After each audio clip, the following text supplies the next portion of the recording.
Dhanush direct ചെയ്ത നീക്ക് നിലാവുക്ക് എന്മേൽ എണ്ണടി കോപം അങ്ങനെ OTT റിലീസ് ചെയ്തിട്ടുണ്ട്. ആമസോൺ പ്രൈമിലാണ് പടം സ്ട്രീം ചെയ്യുന്നത്.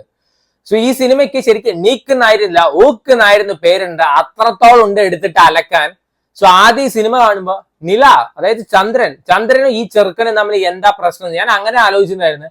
ഈ ചെറുക്കനൊക്കെ പോയിട്ട് ചന്ദ്രനെ പിടിച്ച് കടിച്ച അങ്ങനെ ഒരു വ്യാളി ചെറുക്കനാണ്. പിന്നീടാണ് മനസ്സിലായത് നിള പറഞ്ഞ കൊച്ചിന് ഈ ചെറുക്കനായിട്ട് എന്താ പ്രശ്നം. ഡയറക്ടർ ബ്രില്യൻസ് ആണ്. സോ നമ്മുടെ ധനുഷ് ഡയറക്ടർ ഡി കാണിക്കുന്നത് ഡിഫറെന്റ് ടൈപ്സ് ഓഫ് ചുമട്ട് തൊഴിലാളികളാണ്. ആൻഡ് എല്ലാവരും ചുമക്കുന്നത് different KGs of Ambuja cement ആണ്.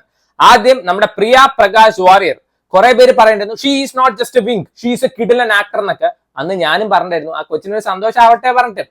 ആ കൊച്ചിനെ കൊണ്ട് 25 കിലോന്റെ ഒരു ചാക്ക് അംബുജ സിമന്റ് ആണ് തൂക്കിപ്പിച്ചിരിക്കുന്നത്. ഇത് അംബുജ സിമന്റിന്റെ ഫ്രീ പ്രൊമോഷൻ ആണെന്ന് വെച്ചോ. നെക്സ്റ്റ് നമ്മുടെ നായകൻ, ആള് ധനുഷിന്റെ ഫാമിലി മെമ്പർ ആണ്. അതുകൊണ്ട് ധനുഷൊന്നും ആവില്ലല്ലോ, ചെറുക്കനെ കൊണ്ട് ഒരു 50 കിലോന്റെ തൂക്കിപ്പിച്ചിട്ടുണ്ട്. ഏറ്റവും കൂടുതൽ തൂക്കിപ്പിച്ചിരിക്കുന്നത് നമ്മുടെ അനിക സുരേന്ദ്രനെ കൊണ്ട് 150 കിലോ. സോ ഈ സിനിമയിൽ എനിക്ക് ഏറ്റവും ഇഷ്ടപ്പെട്ടത് ട്രാൻസിഷൻ ആണ്. കാരണം ഓരോരുത്തരെ എങ്ങനെയൊക്കെ ഇഞ്ചിഞ്ചായി നാട്ടുകാരെ കൊല്ലാന്നുള്ളതിൽ PhD എടുത്തിരിക്കുകയാണ്. പ്രിയ വാര്യരുടെ അഭിനയം കാണുമ്പോൾ നമുക്ക് ഈ നീന്താൻ അറിയാത്ത ഒരാള് വെള്ളത്തിൽ കിടന്ന് ചാവണ ഒരു സീനാണ് ഓർമ്മ വരിക.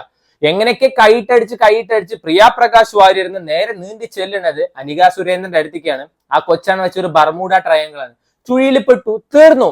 അതിന്റെ ഇടയിൽ എന്റർടൈൻമെന്റിന് വേറെ ചേച്ചി വരുന്നുണ്ട്, ഡെല പിപ്പി ഡുണ്ടും പറഞ്ഞിട്ട് 2 മിനിറ്റിനെ വരുന്നുള്ളൂ. പക്ഷെ ക്രിഞ്ച് പ്രോ മാക്സ് കാണിച്ചിട്ട് വെറുപ്പിച്ചു പോയിട്ടുണ്ട്. സോ ഇതിലെ മോഡേൺ വുമണിനെയാണ് കാണിക്കുന്നത്. അതായത് വുമൺ മോഡേൺ ആണ് കാണിക്കാൻ വേണ്ടിയിട്ട് വെള്ളടിക്കും, പഠിക്കുക, ഇൻഡിപെൻഡന്റ് ആവുക, ജോലിക്ക് പോവുക, ഇതൊന്നും അല്ല മോഡേൺ വുമണിന് വേണ്ടത്. അക്കോർഡിംഗ് ടു ഡയറക്ടർ ഡി, വെള്ളം അടിച്ചാൽ നിങ്ങൾ മോഡേൺ വുമൺ ആണ്. ഇതിൽ പ്രിയ വാര്യരുടെ അടുത്ത് ചോദിക്കുന്നുണ്ട്, എന്താണ് നിന്റെ ഡ്രീം? എനിക്ക് ചെറുപ്പത്തിൽ കുറെ ഡ്രീം ഉണ്ടായിരുന്നു. ഇപ്പോഴത്തെ ഡ്രീം കെട്ടിയവനെയും കുട്ടികളൊക്കെ നോക്കിയിട്ട് ഹോം മേക്കർ ആയിട്ട് വല്ലവന്റെ ചെലവിൽ ഇരിക്കുക, അതാണ് മോഡേൺ വുമൺ. നെക്സ്റ്റ് നമ്മുടെ അനിക സുരേന്ദ്രന്റെ ക്യാരക്ടറാണ് വെച്ചാൽ BCom എന്താ പഠിക്കുന്നുണ്ട്.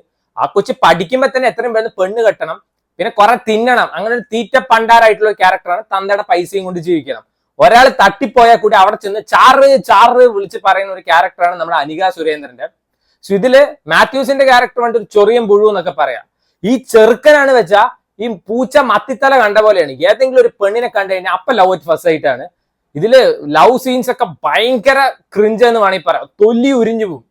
സോ ഇതില് നമ്മുടെ ഈ നായകന് നമ്മുടെ അനിക സുരേന്ദ്രനെ ഇഷ്ടമാണ്. അനിക സുരേന്ദ്രന് വേറൊരുത്തനെ കല്യാണം കഴിക്കണം. പ്രിയ വാര്യന് ഈ ചെറുക്കനെ ഇഷ്ടമാണ്. ഗുമ്മക്കാക്കും ഈ ചെറുക്കനെ ഇഷ്ടമാണ്. വേറൊരു കപ്പിൾ ഉണ്ട്, അതിൽ വന്നിട്ട് ആ പെണ്ണിന് മാത്യൂസിന് ഇഷ്ടമാണ്. എന്തുകൊണ്ടാണ് ആണിന് പെണ്ണിന് ഇത്രയൊക്കെ ക്ഷാമോ തമിഴ്നാട്ടിൽ അറിയാണ്ട് ചോദിക്കുകയാണ്. സോ എനിക്ക് തോന്നുന്നത് ധനുഷ് വന്നിട്ട് ഈ പ്രേമലുവിന്റെ ഒരു തമിഴ് വേർഷൻ എടുക്കാൻ വേണ്ടി നോക്കിയതാണ്. പക്ഷെ പ്രേമലുവില സച്ചിൻ ആയാലും രേണു ആയാലും നമുക്ക് നന്നായി കണക്ട് ചെയ്യാൻ പറ്റുന്ന ക്യാരക്ടേഴ്സ് ആയിരുന്നു. നമുക്ക് എന്തായാലും കണക്ട് ചെയ്യാൻ പറ്റും, ഈച്ച് ആൻഡ് എവറി വൺ. പക്ഷെ ഇവിടെ വന്നിട്ട് ഒരു തേങ്ങ കണക്ഷൻ നമുക്ക് കിട്ടില്ല. ഈ സിനിമ തുടങ്ങുമ്പോൾ തന്നെ ചെക്കനെ കൊണ്ട് പെണ്ണ് കാണിക്കുന്നത്. ഞാൻ വിചാരിച്ചു ഇനി ചൈൽഡ് മാരേജിന്റെ പ്രശ്നത്തിൽ ഈ തണ്ടിയും തളയും പിടിച്ച് ജയിലിലിടുക.